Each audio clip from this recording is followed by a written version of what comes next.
মিজানুর রহমান আজহারী হবে বাংলাদেশের পরবর্তী প্রধানমন্ত্রী। এরকমই চাচ্ছে বাংলাদেশের অনেক মানুষ। অনেকে দাবি তুলছে বাংলাদেশের পরবর্তী প্রধানমন্ত্রী হিসেবে মিজানুর রহমান আজহারীকে দেখতে চাই। তবে সত্যি কি আজহারী হচ্ছে বাংলাদেশের পরবর্তী প্রধানমন্ত্রী? সম্প্রতি শেখ হাসিনা দেশ ছেড়ে পলায়ন করার পর মানুষের মনে এই প্রশ্ন জাগছে যে কে হবে বাংলাদেশের পরবর্তী প্রধানমন্ত্রী। বাংলাদেশের মানুষ এখন এমন একজনকে প্রধানমন্ত্রী হিসেবে দেখতে চায় যে কিনা হবে সৎ এবং শুধুমাত্র দেশকে নিয়ে ভাববে। আর বাংলাদেশের মানুষের মধ্যে অত্যন্ত জনপ্রিয় একটি মুখ হচ্ছে মিজানুর রহমান আজহারী। আজহারী কি সত্যি বাংলাদেশের প্রধানমন্ত্রী হওয়ার যোগ্য?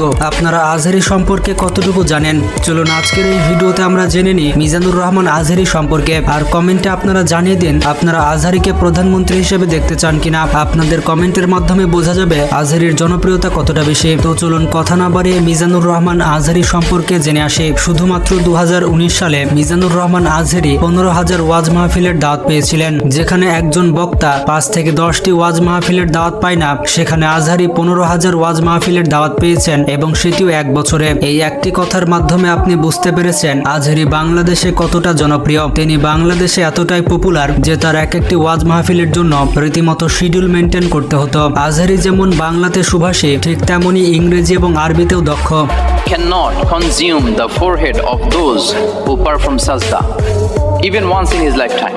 I repeat, the fire of Jahannam. তো যাই হোক, তার সম্পূর্ণ নাম হচ্ছে ডক্টর মিজানুর রহমান। তবে তিনি মিশরের আজহার বিশ্ববিদ্যালয় থেকে পড়াশোনা করার কারণে তার নামের সাথে আজহারী যুক্ত করা হয়েছে। তবে বেশিরভাগ মানুষ তাকে মিজানুর বলে ডাকে। তিনি জন্মগ্রহণ করেছিলেন 1990 সালে। তো সেই হিসেবে তার বর্তমান বয়স হচ্ছে 34 বছর। তবে তাকে দেখে মনে হয় না যে তার বয়স এত কম। তো যাই হোক, তার পেশা হচ্ছে তিনি একজন ইসলামিক বক্তা, এর পাশাপাশি প্রচারক এবং ধর্ম গবেষক। তিনি জন্মগ্রহণ করেছিলেন ঢাকার ড্যামরাতে। তবে তার গ্রামের বাসা হচ্ছে কুমিল্লাতে। বর্তমানে তিনি বিবাহিত। 2017-18 সালের দিকে তিনি বিবাহ বন্ধনে আবদ্ধ হন। তবে আজহারীর কতজন সন্তান রয়েছে এই নিয়ে অনেক বিতর্ক রয়েছে। তবে অনলাইনে আজহারীর সাথে তার মেয়ের ছবি দেখা গিয়েছে। কয়েক বছর আগে তিনি ঢাকার একটি আবাসিক এলাকায় বসবাস করতেন।